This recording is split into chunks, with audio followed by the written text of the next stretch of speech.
Hello दोस्तों, आपका हमारे YouTube channel any smart class में स्वागत है।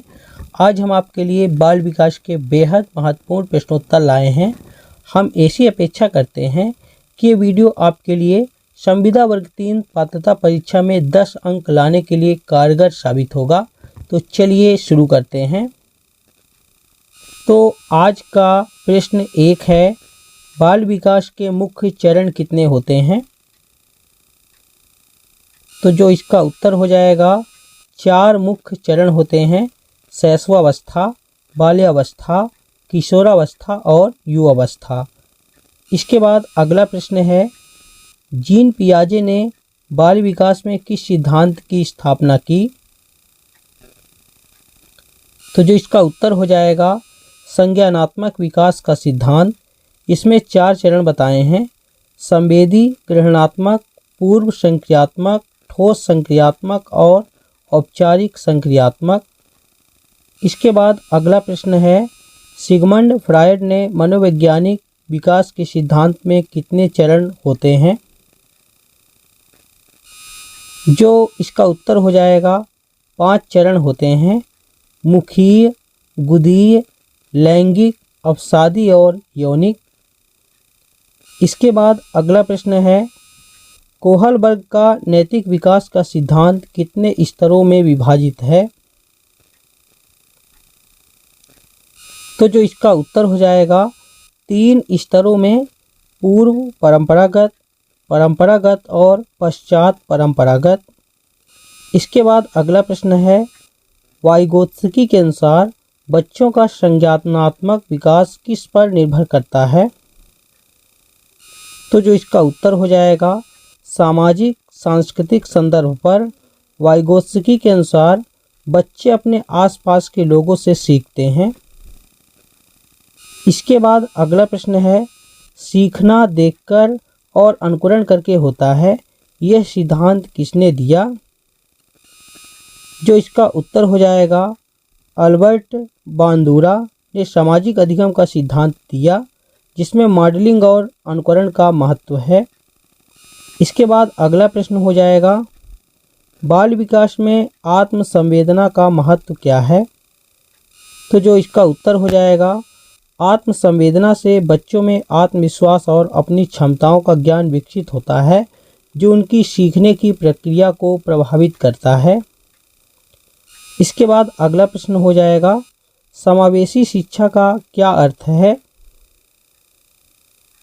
तो जो इसका उत्तर है, समावेशी शिक्षा का अर्थ है सभी बच्चों को एक ही स्कूल में उनकी शारीरिक, मानसिक, सामाजिक या किसी भी प्रकार की विविधता को स्वीकार करते हुए शिक्षित करना।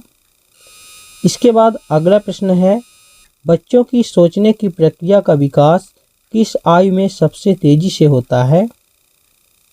तो जो इसका उत्तर हो जाएगा, 2 से 7 वर्ष की आयु में, जो पियाजे के अनुसार पूर्व संक्रियात्मक चरण है। इसके बाद अगला प्रश्न है, बच्चों को सिखाने के लिए खेल विधि का प्रयोग क्यों किया जाता है? तो जो इसका उत्तर हो जाएगा, खेल विधि से बच्चों में रुचि बनी रहती है, जिससे सीखना सरल, मज़ेदार और प्रभावी हो जाता है। इसके बाद अगला प्रश्न है, बाल विकास में आंतरिक और बाहरी प्रेरणा का क्या महत्व है?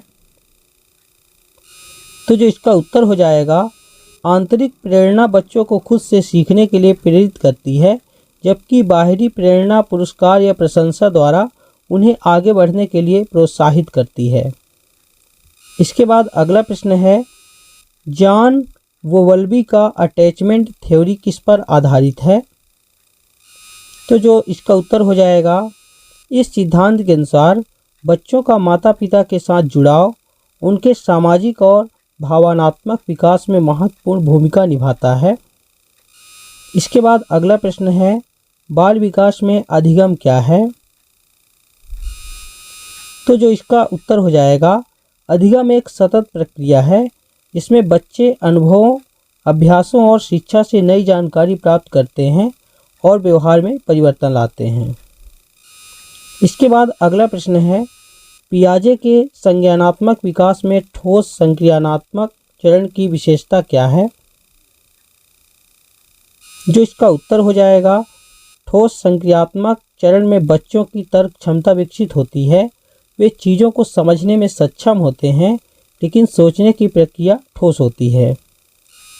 इसके बाद अगला प्रश्न है, बच्चों में भावनात्मक बुद्धिमत्ता क्यों आवश्यक है? तो जो इसका उत्तर हो जाएगा, भावनात्मक बुद्धिमत्ता बच्चों को अपने और दूसरों के भावनाओं को समझने, नियंत्रित करने और उनका सम्मान करने में मदद करती है, जिससे उनका सामाजिक विकास होता है। इसके बाद अगला प्रश्न है, बच्चों में भाषा विकास का प्रारंभिक चरण कौन सा है?